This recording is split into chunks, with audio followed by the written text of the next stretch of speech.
right. So the failure loop is exactly what you said. It's a way to reframe our traditional sense of failure and transform it into progress. So in the book, I have a little diagram. So it's a series of individual loops that are connected, and the chain of loops goes up and to the right.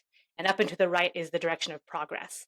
And so as we go through our lives and decisions, we're going to have things that don't work the way we want. And that's a quote unquote failure event. Welcome to Reinventing Perspectives. Today we have a phenomenal guest. We have Emily Sander. Emily, tell us, who are you and what's your mission? Well, thank you for having me, Priscilla. I came from the business world. So I've worked 15 plus years in corporate America, and those were predominantly leading or managing client facing teams. And I worked my way up to executive leadership and most recently served as chief of staff. So serving our CEO and making sure all of the members of the executive leadership team were aligned on business priorities, et cetera. And several years ago, I was reflecting on the previous jobs I had and said, what were the favorite things of those jobs? What really resonated with me or things that I remembered? And it was the one-on-one interactions that I would have with people and helping them get to their next level. So whatever that was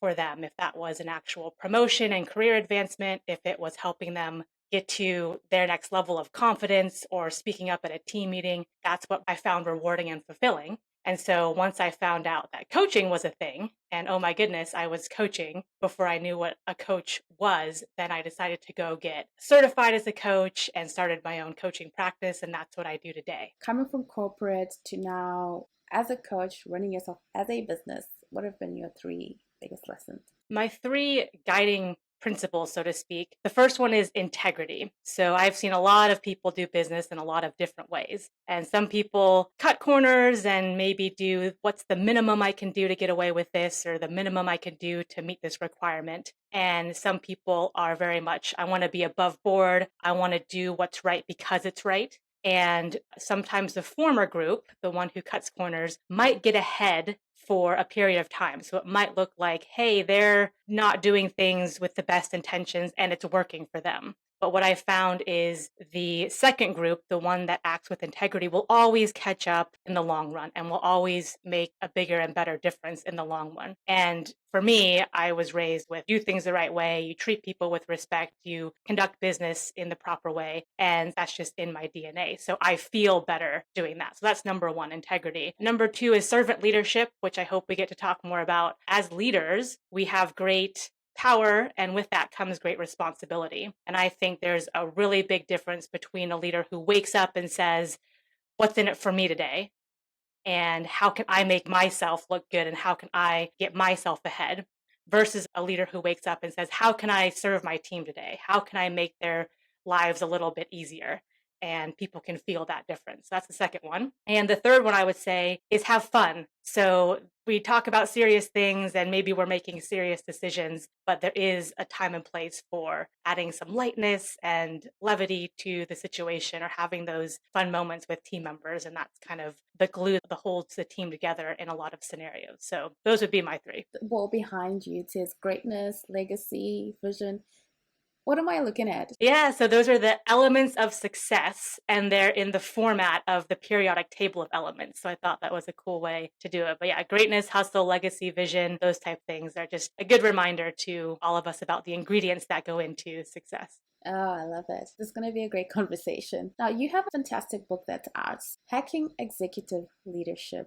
I love it. And I'll tell you why I really, really liked it. Because I feel like as entrepreneurs, sometimes we do this click thing where we stick with other entrepreneurs. And then it's like we have people who are in corporates and the executives in their own little, circle there. And yet we're in the market together. It's great that I'm talking to an entrepreneur who's been in executive corporate environment. So please tell us, what's the premise of this book? Yeah, so Hacking Executive Leadership, I actually wrote that during COVID lockdown. And a book was a one-day thing. One day I'll get to that. I think I have a book in me. But the book is really a combination of the lessons and takeaways that I've learned in the 15 years in the corporate world, combined with the lessons I've learned from coaching different business professionals and different business leaders from all around the world. So it's distilled down into a pretty quick read. I know people are busy and I'm pretty to the point and try to give people frameworks that they can go apply in multiple different scenarios. And I found that to be most helpful. So over my years in business and in coaching, recurring themes kept coming up over and over again, where this seems to help people and this seems to be, oh, aha, once I have that and I understand how that works, I can apply it to my situation with myself or my team, and it helps me get further. So that's what the book is. What is the swizzle concept? I don't even know what swizzle means. You've never heard it before because that's the word I made up. And I was stressed and tired one time and I was trying to tell my team to do something. And I said, guys, let's just swizzle the 3 decks we have into a new one. What I meant by that was let's take the relevant slides and content from 3 previous PowerPoint presentations we had done into what we needed for a new one. So take the best of each, reformat, reorder them, have it make sense, but then have this new slide deck. So that's how it came about. But the principle is ways to be creatively resourceful. And the example I always give is I was listening to a podcast with Floyd Mayweather, and he is a champion boxer. I don't know anything about boxing, but they were talking to him about what makes him the best. Is it his training or his diet? You're known for your quick footwork and hands and all this. And he finally said, it's none of that. It's my adaptability, and it's my ability to adapt to an opponent, to each round, to each punch. And I do that the best. And that's what makes me the champion. And me listening to that, I had, oh, aha, light bulb. I'm not a boxer, but I can apply that principle and lift it and shift it, so to speak, into my world, which is business. And it has so many applications there. So am I adapting to the market? Am I adapting to customers? Am I adapting to my internal team meetings that I have this week versus next week? It's a call to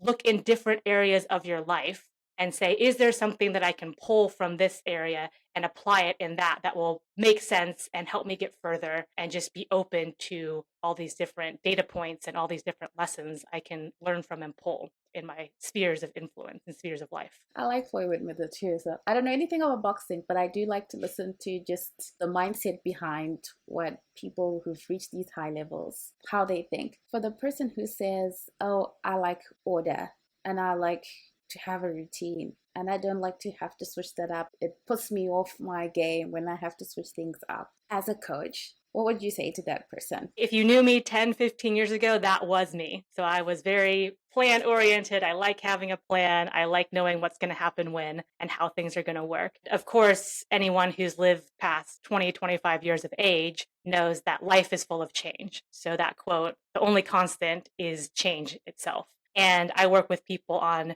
becoming more comfortable with, hey, things are going to happen that you don't expect. As a leader, developing that skill of adaptability and leading yourself well through change, so therefore you can lead your team well through change, is something positive to go after. And so one of the big mindset shifts that I work on is most people listening today, when they think of change, they automatically slap a negative label. Change is bad. Oh, if something changed unexpectedly, I don't like that. That's bad.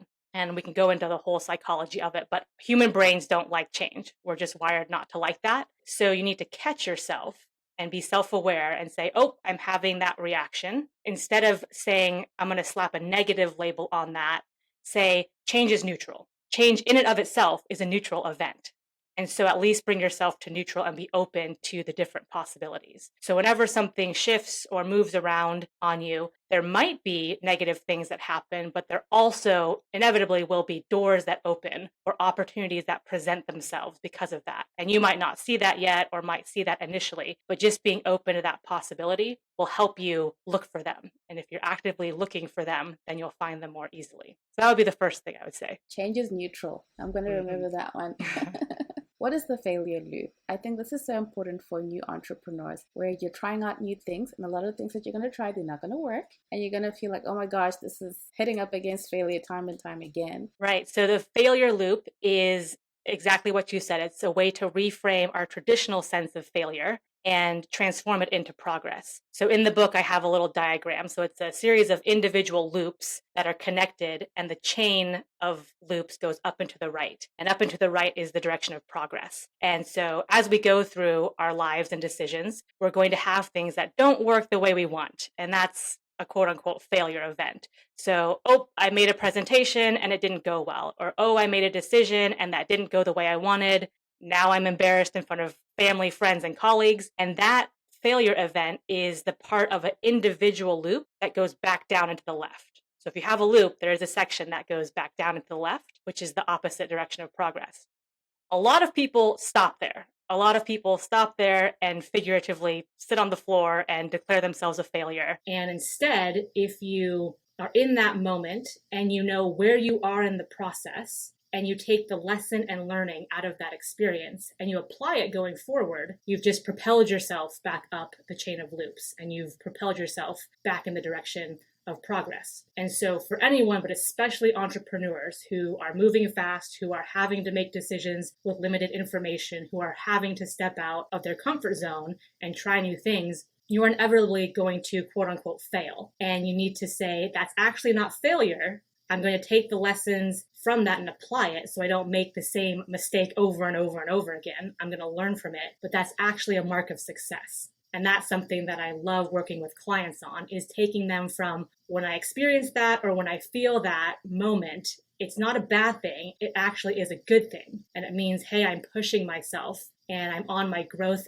edge and I know where I am in the process. So I almost look forward to it, because that means I'm moving in the right direction. And instead of being a mark of failure, it's a mark of success. I love the way that you explained those single chains of failure and how to move yourself forward. What has been for you the biggest business failure, and how did you propel yourself forward? What comes to mind is the decision to actually go into my coaching practice full time. I was working full time in a quote unquote real job for a while and then doing my business practice on the side. And that made sense for a while, but there was a lot of internal discussions with myself and external discussions with other people about when to make that leap and put all the chips in, so to speak, and go full time. I probably should have done it sooner. There was arguments for that and against that, but just being able to have the confidence and have the faith and to kind of set yourself up well so you feel like, yes, I can take this leap. It's always going to be a risk, but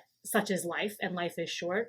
And so being able to push myself a little bit further, a little bit harder, and probably a little bit sooner into doing that, because it's been so rewarding, so fulfilling. And that's probably something where, oh, okay, going forward, I know if it feels right and you've done all the checks and balances, don't delay that just because you want to be prudent or even more thoughtful or overthink something. Just do it. Great lesson there. What is the 3 circles framework? 3 circles is a way to help you with decision making. And there's multiple ways it can happen, but 3 circles are a math equation, but a simple one. Circle 1 plus circle 2 equals circle 3. And so how it works is an external event will land in circle 1. So it might be in business, it might be a team meeting that you're leading. And oh my goodness, Jane over here decides to have an angry outburst and start shouting and derailing the meeting. So that is the external event. That's in circle 1. And so you actually go, okay, this is happening.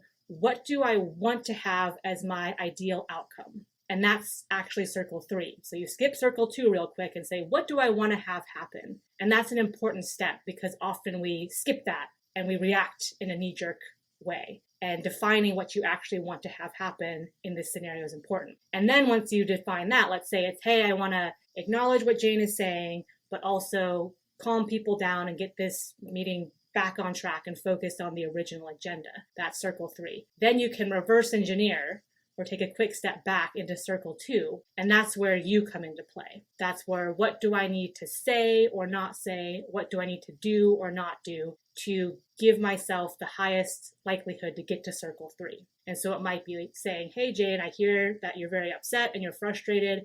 I care a lot about budget allocation to that project as well. That is on the agenda. We need to talk about that as a group to figure out the best way to distribute the funds, but we will certainly get to that.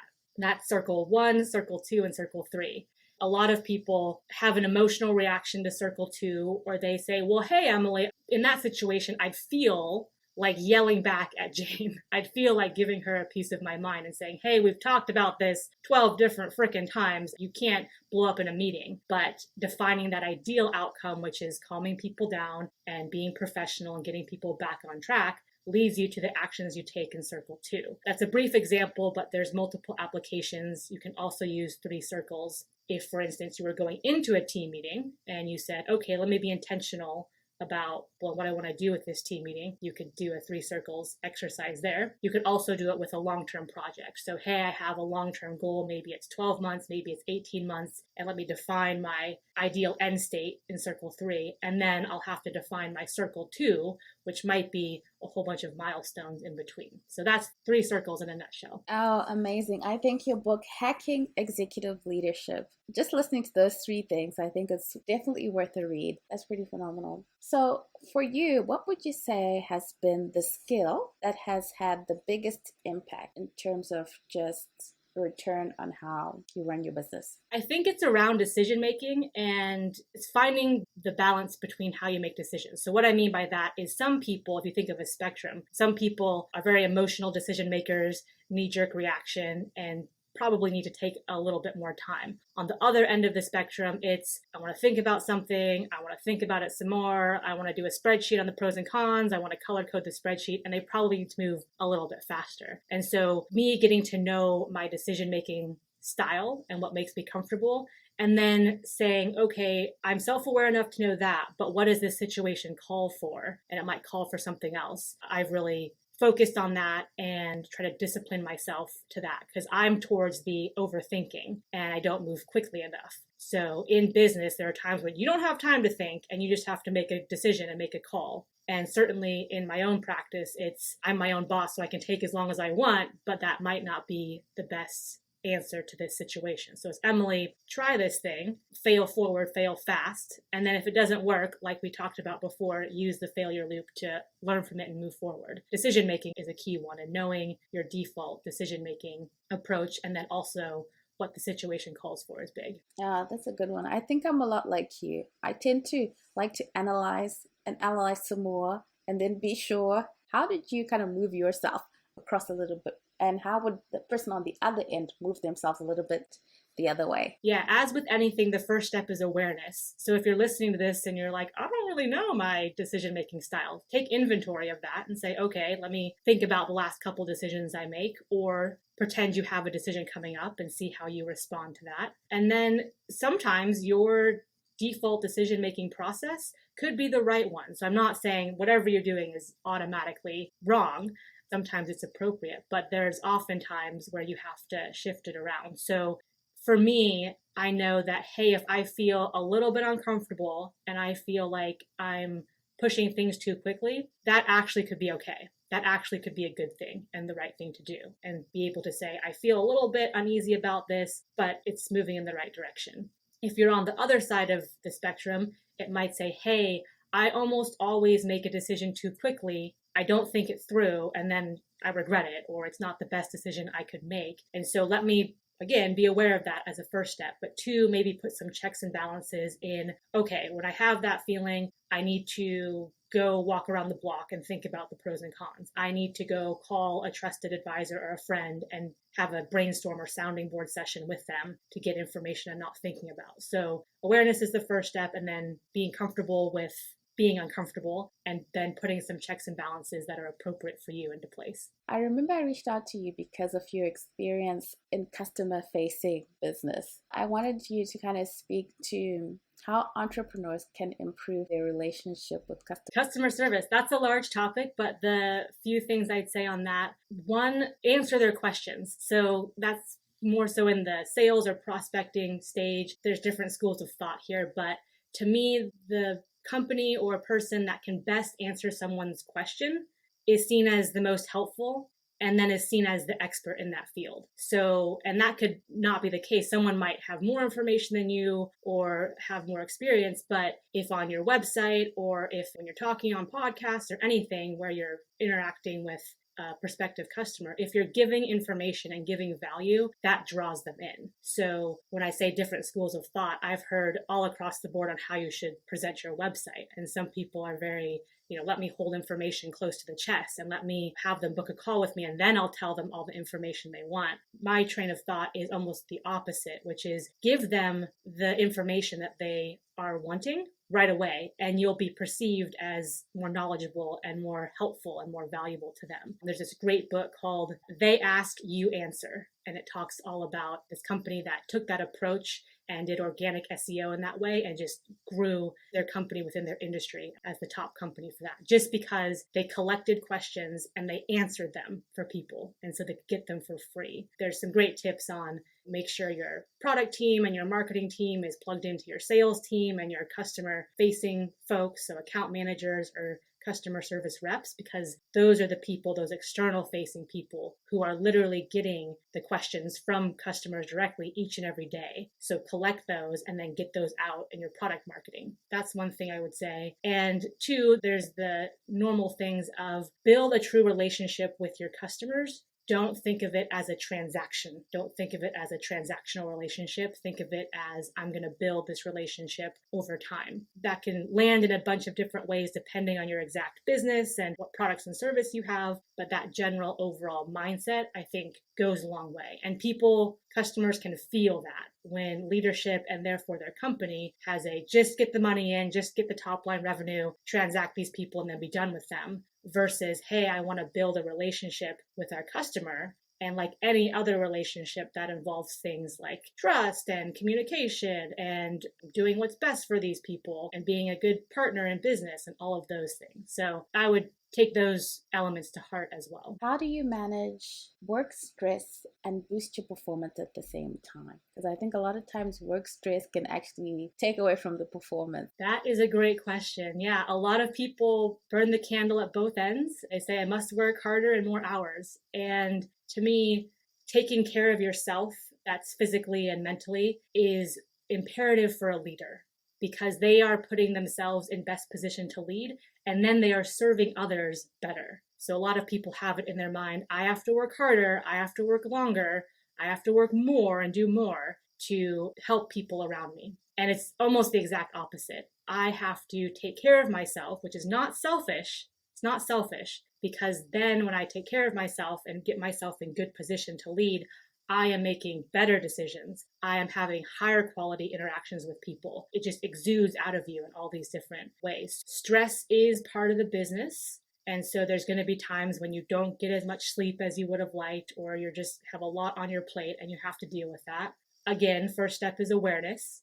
So know where you are. Oh, I haven't slept well for the last few days. Oh, I have a lot on my plate. And so therefore I might need to take some extra time with my decisions, or I might need to catch myself before I snap at someone or throw out a zinger in a team meeting. Really having that mindset and overall approach of I need to take care of myself in order to serve my team is a big one. And then there's lots of little tactical and practical things that if you want me to get into, we can, like, delegating is a good thing to invest in, and automation is something to look towards for streamlining processes and those types of things, just to take that stress away on doing so many different things. Thank you for that, Emily. Now, I always ask these last two questions. What is the number one book that you would recommend to an early entrepreneur? The number one book would probably be Essentialism by Greg McKeown. And that talks a lot about where you spend your time and where you spend your energy and prioritization. And that's a quick summary of the book, but that's on my top 10 list for books for leaders to read. But Essentialism by Greg McKeown is a big one. And the last question is always, what has faith meant to you on your journey? Yeah, so that comes into play in a lot of ways. One, it's my big why. Why do we do what we do? How do we align what we're doing to our overall purpose and meaning? I work with my clients to find their big why. I'll give you mine. So my big why is I believe our job is to put good into the world.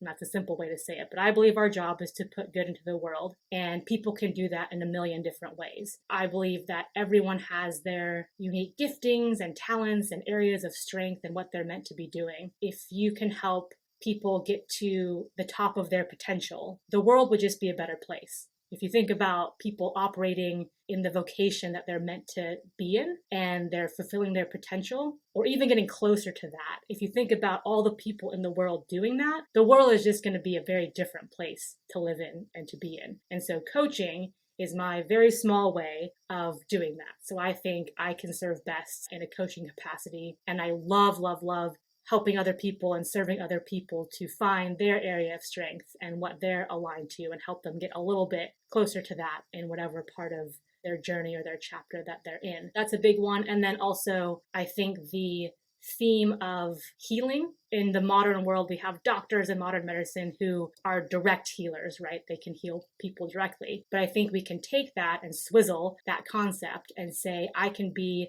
a healing influence on people. So we've all had the opportunity where, oh, if you're gossiping about so-and-so, let me get in there and let me tell you what I know about that situation, or let me tell you what I saw her doing. But instead, if you say, hey, I want to be a healing person in this conversation, let's either get the conversation on some different subject or just say, hey, I think there's two sides to the story. And I think that, we should be supportive in this way. And so just little things like that, little interactions or little tilts of conversations can have a really big impact on our group of people that we're interacting with and then our larger society and world as well.